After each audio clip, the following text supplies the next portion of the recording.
Supaya memberi jawaban, utuslah Aku Tuhan. Sahabat dan saudaraku, mari menggunakan waktu mempelajari firman Tuhan hari ini.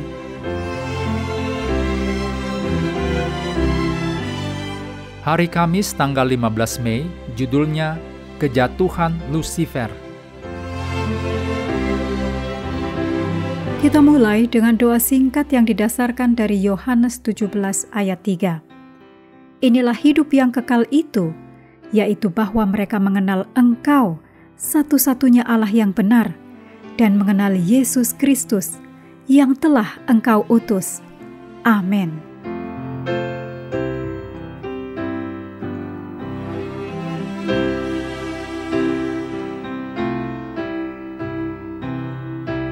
Tampaknya tidak dapat dipahami bahwa Lusifer pernah memegang posisi kerub yang menutupi, menempati posisi yang ditinggikan di sebelah tahta Allah.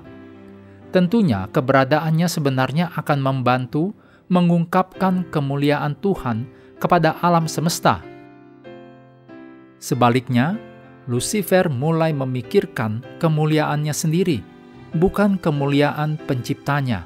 Atau lebih tepatnya, dia mulai membayangkan bahwa dirinya tidak diberi penghormatan yang layak.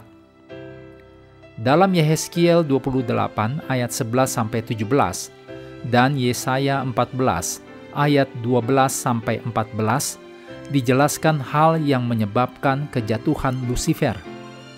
Bila bagian-bagian ini dibandingkan dengan Wahyu 14 ayat 1-12, ada perbedaan antara kejatuhan Lusifer dan kedudukan tinggi umat manusia di dalam Kristus.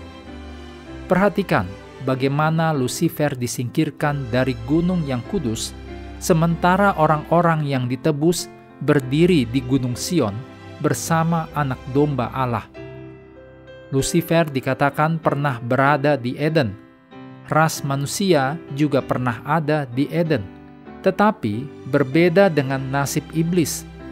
Umat manusia dipulihkan ke Firdaus melalui Kristus.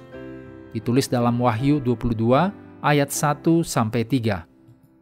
Dalam konteks ini, kutipan Ellen G. White berikut ini sangat instruktif. Surga akan menang karena kekosongan yang terjadi di surga karena kejatuhan iblis dan malaikat-malaikatnya akan diisi oleh orang-orang yang ditebus Tuhan. Demikian kutipan dalam buku The Advent Review and Sabbath Herald, tanggal 29 Mei tahun 1900. Dan umat tebusan ada di sana, di surga, hanya karena Injil. Faktanya, tema Injil yaitu penebusan ditemukan secara gamblang di ruang tahta dalam Wahyu pasal 4 dan 5.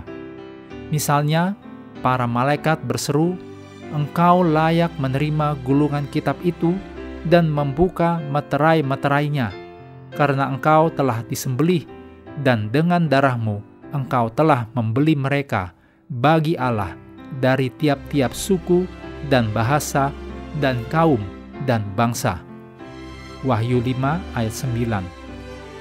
Betapa indahnya gambaran Injil, yaitu kematian Yesus untuk penebusan umat manusia. Perhatikan juga bagaimana bahasa tersebut mencerminkan pekabaran malaikat yang pertama, di mana kita dipanggil untuk mengkhotbahkan Injil yang kekal kepada mereka yang diam di atas bumi dan kepada semua bangsa dan suku dan bahasa dan kaum. Ditulis dalam Wahyu 14 ayat 6. Sungguh, representasi yang kuat dari kepenuhan akan apa yang Kristus telah lakukan bagi dunia. Tidak ada manusia dalam seluruh sejarah dunia yang untuknya Kristus tidak mati. Manusia hanya perlu mempelajari ini dan memilih untuk menerimanya. Renungkan peran yang kita miliki sebagai gereja dan sebagai individu dalam memberitahu orang-orang tentang apa yang telah Kristus lakukan bagi mereka yaitu mati untuk semua manusia.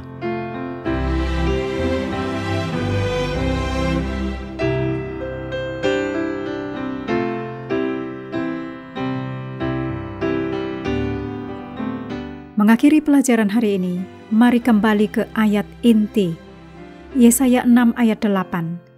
Lalu aku mendengar suara Tuhan berkata, "Siapakah yang akan kuutus? Dan siapakah yang mau pergi untuk aku?" Maka sahutku, "Ini aku, utuslah aku."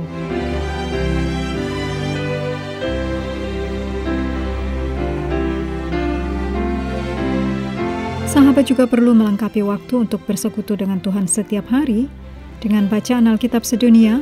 Percayalah kepada nabi-nabinya yang melanjutkan dari Kejadian pasal 29.